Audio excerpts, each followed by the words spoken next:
Today is December 31st, and as in every Haitian household, people are preparing the Soup Joumou. Soup Joumou, squash soup, or as my godchild Erica calls it, freedom soup, because what it represents to the Haitian people is freedom. January 1st, 1804, we got our independence from France through hard-won battles, and the enslaved people were finally going to eat some good food that they've been preparing all this time and were banned from eating. With our freedom, we got to enjoy our cuisine.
Hello, welcome back to my channel, MBC Lifestyles Diary. My name is Marie. I live in New York, and I love traveling, entertaining, cultural events, and I'm asking you to join me on the adventure.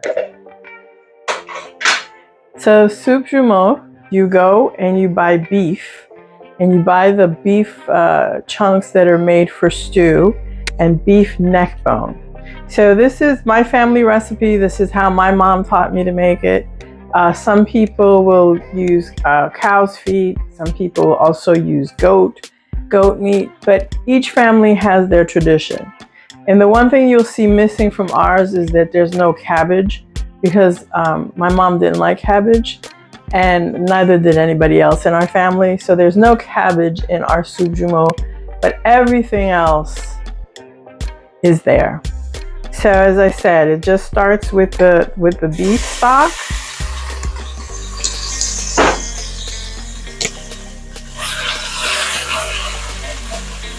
And of course I've got my my green sauce, my scallions,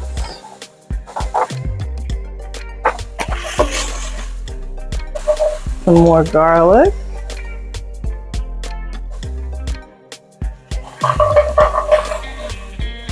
and some onions. And I'm going to make 2 pots, so I'm going to equally divide the meat.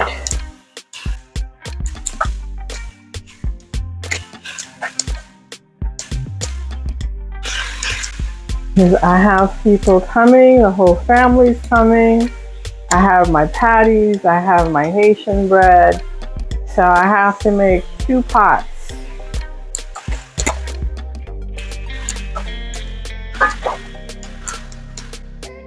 And as usual,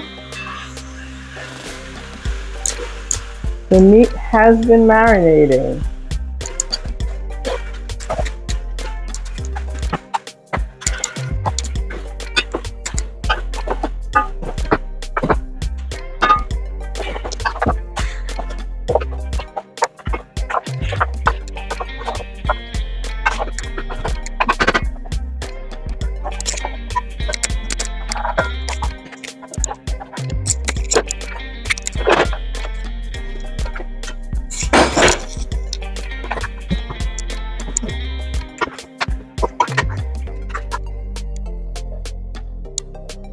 So yes, so the meat is going to take a while to cook because you want it real tender and you want the broth from the meat before you add all your other ingredients.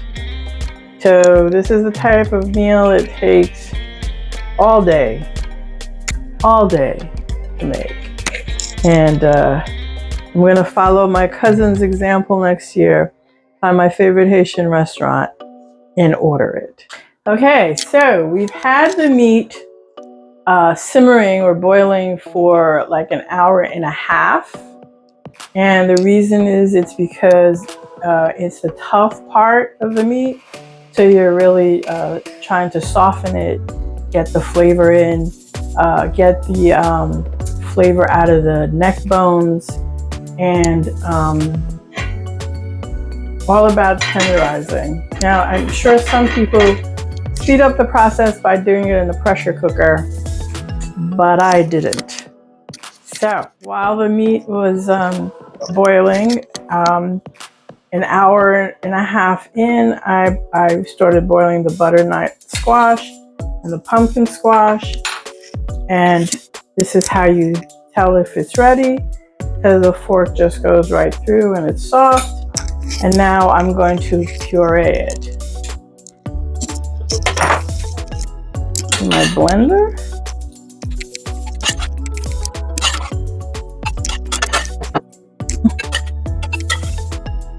Some of the liquid. Still gonna hold on to this liquid.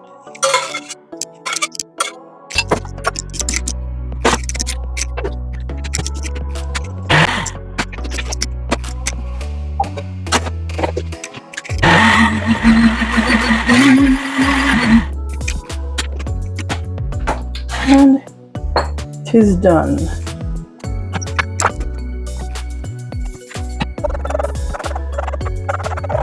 Make it nice and smooth.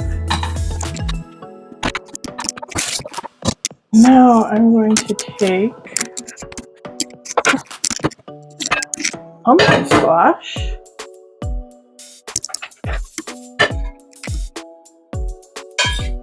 which is also nice and tender.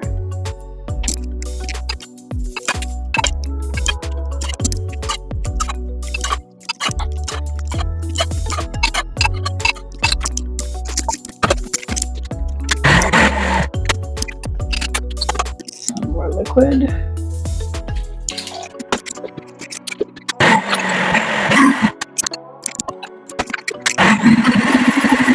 Great, that's done. Now let me get the squash.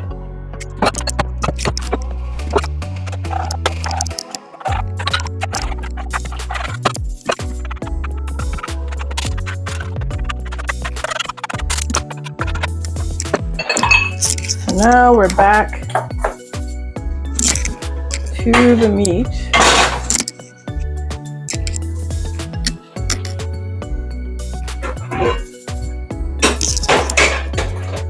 Now it's been a full 2 hours, and it's the same thing, how easily the fork goes into these tender pieces of meat.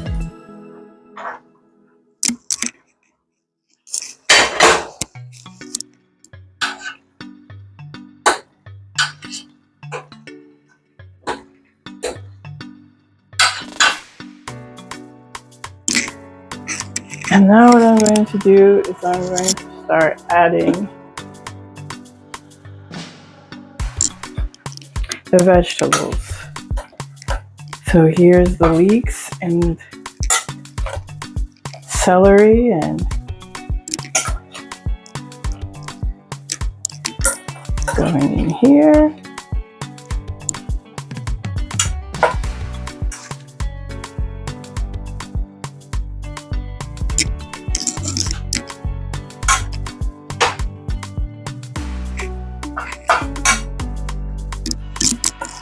Here.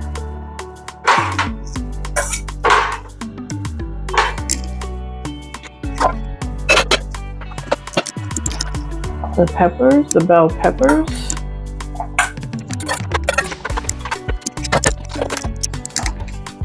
That was the rest of the scallions. And here are the potatoes, the turnips, and the carrots.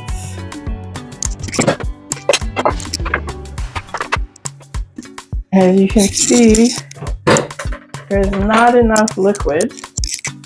I'm going to add some more water, some salted water, with my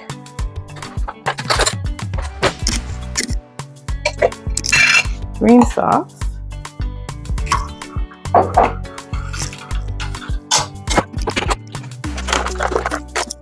And some tomato paste.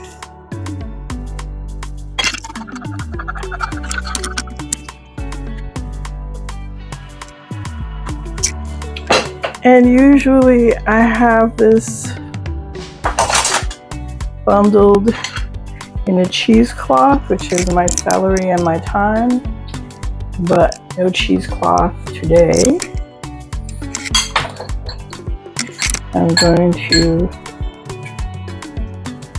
add my friend pickled peppers and the Scotch bonnet. And repeat the process again for the second pot.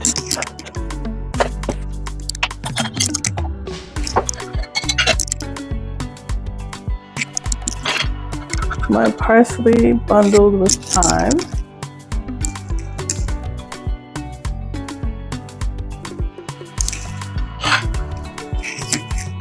And the Scotch bonnet. And my pickled pepper.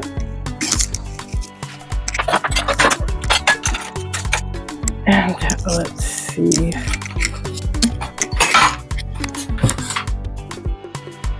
Raise the flame a little.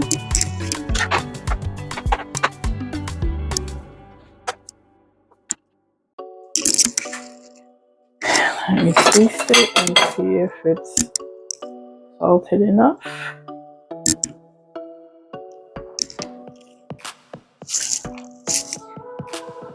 Good.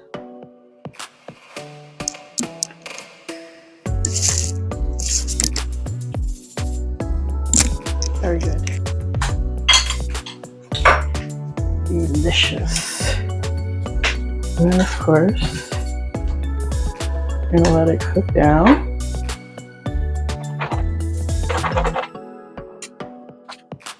And then come back and then we add the squash.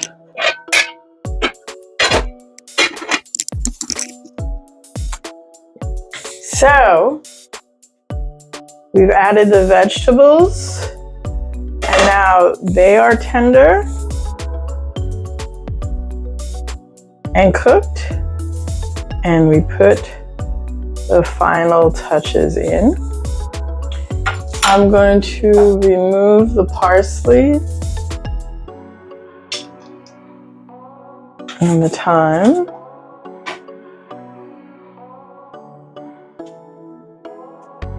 So now you see why it would have been easier to have the cheesecloth. I leave the habanero in there, so when you serve the soup, you know, let people know it's in there, or remove it before you serve. And now I'm going to put half in here. And it's on a very low flame.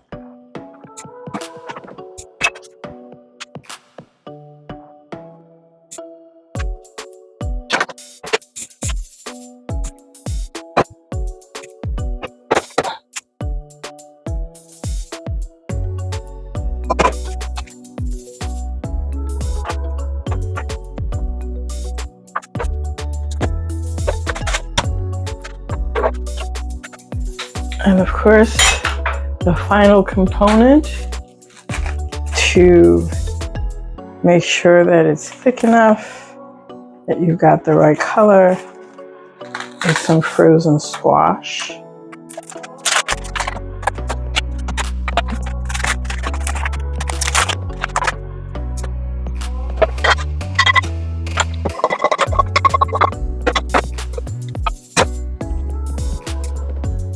And make sure you always taste your soup. That's why it's called season to taste.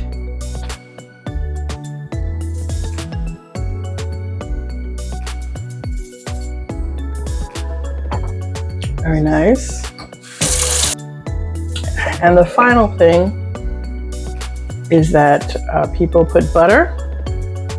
I would have normally put butter because you know my love affair with butter, but I ran out, so I'm going to put some olive oil.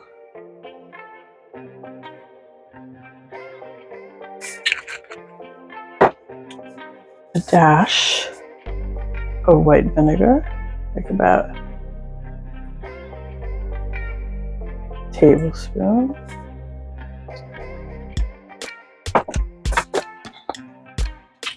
It's going to simmer till that frozen squash melts and gives it its full color.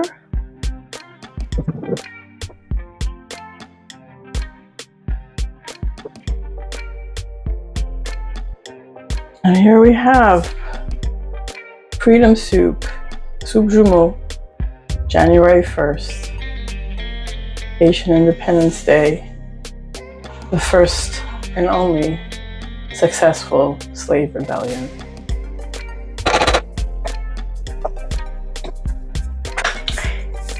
And I'll show it to you tomorrow.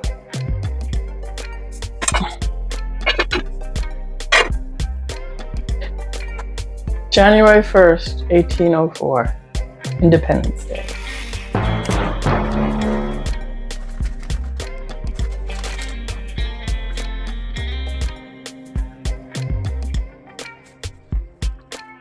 Happy New Year, happy 2023, and happy Haitian Independence Day. So we partied up a storm December 31st, got up this morning, heated up the soup, pate, and bread, and the family's waiting to eat it. I'm gonna give it its final touch because sometimes the soup is super thick and we have to add a little liquid, but luckily this time we don't. So let me taste it again.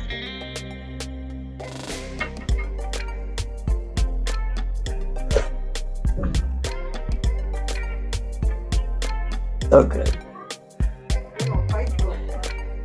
There's more in the kitchen, so just grab it. Josie's gonna start asking for a co-host credit. So good.